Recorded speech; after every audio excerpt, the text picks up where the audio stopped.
मेरी जी आपने वो मुद्दा छेड़ दिया जिससे मैं बहुत आहत होता हूँ। हाँ। वो मुद्दा है रामलला जी के अदालत में गवाह के तौर पर पेश करना।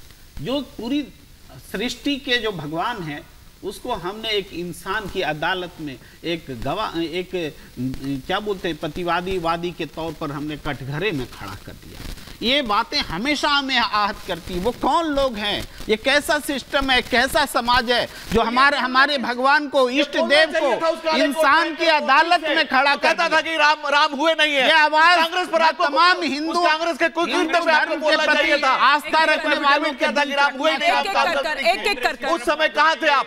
आपने क्यों नहीं कहा कि क्रोधित न होइए, काल्पनिक थे? ये आपने क्यों नहीं कहा? ये वेदना, ये पीड़ा हर हिंदू को रहेगा, भगवान राम और हमेशा रहेगा। इस देश के भगवान जब रामलला को वहां वादी के रूप में पेश किया गया, इंसान की अदालत में माई लॉर्ड के सामने एक्चुअल लॉर्ड को पेश कर दिया। लेकिन इस बात से तो आप इनकार नहीं करेंगे ना कि प्रभु श्री राम उनको काल्पनिक बताया गया, उनके अस्तित्व पर सवाल उठाए। सब कार्य कुकृत्य कांग्रेस ने किए हैं, सारे पाप कांग्रेस आप अपनी बात रखेंगे तो ज्यादा बेटर रहेगा। अटल जी, आडवाणी जी, मुरली राम मनोहर जोशी जी, सब लोग कहते रहे हमें बहुमत दे दीजिए, राम मंदिर बनाएंगे, प्रस्ताव लाके बनाएंगे। कोई अस्तित्व नहीं है और आज उसी के नाम पर आप राजनीति कर रहे हैं, उसी के नाम पर आप वोट मांग रहे हैं। जैसे ही सत्ता प्राप्त हुई, नहीं, कोर्ट के फैसले का इंतजार करेंगे। क्या गिरी जी, इस देश में क्या गिरी जी, इस देश के बहुसंख्यक का आप सम्मान करिए। कांग्रेस अपने आराध्य के लिए 500 साल प्रतीक्षा करता है लेकिन कोई उत्पाद नहीं करता है। वो जी जॉर्डन, ईरान, लीबिया, लेबनान और सीरिया की तरह कुछ नहीं किया आपने। उधर जहां तहां न मत पूछो कहां बम फटते। अरे सीरिया से देश के बहुसंख्यक का सम्मान कीजिए। आप हिंदुओं के 200 लाख करोड़ से ज्यादा कर्जा में भारत डूब गया। को नमन करिए। भारत का बच्चा 500 साल मुद्दे पर 200 लाख करोड़ से ऊपर और बेरोजगार आपने बढ़ा दी। श्रीमान ठीक है, एक बार सूर्य मैथिल जी, फिर प्रेम जी का रुख कर रहे हूं। देखिए, अभी प्रेम जी ने कहा कि मेरा मन को बहुत पीड़ा देता है। बिल्कुल मैं सहमत हूं प्रेम जी। हर सनातनी के मन को पीड़ा देता है जब वो देखता था अदालत में यूं खड़े होकर पूछते, भगवान श्री राम बताओ कहां पैदा हुए, बताओ कहां पैदा हुए, सबूत दो भगवान श्री राम कहां पैदा हुए। जो एफिडेविट देते थे कि भगवान श्री राम काल्पनिक हैं, जो एफिडेविट देते थे कि राम सेतु को तोड़ देना चाहिए, आज वो बैठकर यहां पर पीड़ा दिखा रहे हैं। वाह, मैं हैरान हूं। देखिए हिमानी जी, मैंने आपके संग मैंने अयोध्या जी में भी डिबेट्स की। जब प्राण प्रतिष्ठा हो रही थी तब वहां पर किस प्रकार से कांग्रेस के लोग राम नामी जप रहे थे। मैं आपसे पूछता हूं हिमानी जी, आप मुझे बताइए, मैं आज देश से पूछता हूं, क्या नरेंद्र मोदी यदि देश की सत्ता में नहीं होते तो इस कोर्ट के आदेश के बाद भी राम मंदिर बनता? नहीं बनता, क्योंकि जैसे सुप्रीम कोर्ट ने शाहबानों के मुद्दे के ऊपर आदेश दिया था और देश की संसद ने उस आदेश को पलट दिया था, जिस प्रकार से इंदिरा गांधी जी को डिस्क्वालीफाई किया था इलाहाबाद हाई कोर्ट ने, उसके बाद देश में इमरजेंसी लगा दी थी। तो क्या ये सत्य नहीं है कि अगर कांग्रेस की सरकार होती तो ये राम मंदिर नहीं बनता? इस पर जवाब ले लेती हूँ, और अच्छा किया कि आपने बीच में कोर्ट लगा दिया, वरना कई लोग फ्लो में कोर्ट भूल जाते हैं और सीधा सीधा कह देते हैं। वो कह रहे हैं कि कांग्रेस अगर होती तो क्या बन जाता, क्या ये राम मंदिर बोलने के लिए मजबूर हैं।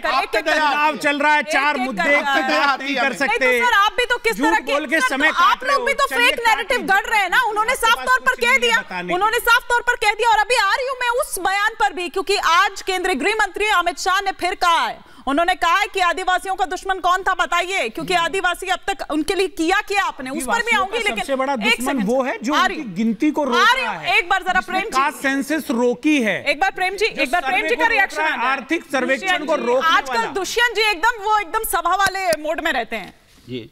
देखिए, राम सेतु को लेकर के जो पूर्ववर्ती सरकार का रुख था वही वर्तमान सरकार का भी रुख है। इन रिटर्न कोई फर्क नहीं है, एक एक लाइन वही है। और राम सेतु को का जो मॉडल बना था, वो मॉडल, उस पर काम भी अटल बिहारी वाजपेयी जी की सरकार में शुरू हुआ था। वो भी सारी चीजें आज भी क्यों नहीं बना लीजिए ना, राम सेतु क्यों नहीं बना लेते हैं? लेकिन क्योंकि सरकार का रुख राम सेतु तोड़ने की बात मैं कह रहा हूं आपको, कैसी बातें आप कर रहे हैं? मान ही नहीं रहे, बोल रहे ये लगता है कि राम सेतु जैसा एक्चुअल राम सेतु नहीं है। यही आज भी सरकार का रुख है। ये नहीं है कि वो राम से। अच्छा प्रेम जी तो बताइए एफिडेविट किसने दिया था कि राम काल्पनिक है? अब फिर कितनी जरा बताइए ना कोर्ट में किसने एफिडेविट दिया था? देश की जनता जानना चाहती है, आप करोड़ों लोगों के सामने आप यहाँ पे बैठे हुए बता रहे हैं, जरा बताइए ना किसने एफिडेविट दिया था कोर्ट में कि भगवान श्री रामचंद्र लला विराजमान जो है वो इत्मीनान से दिया था।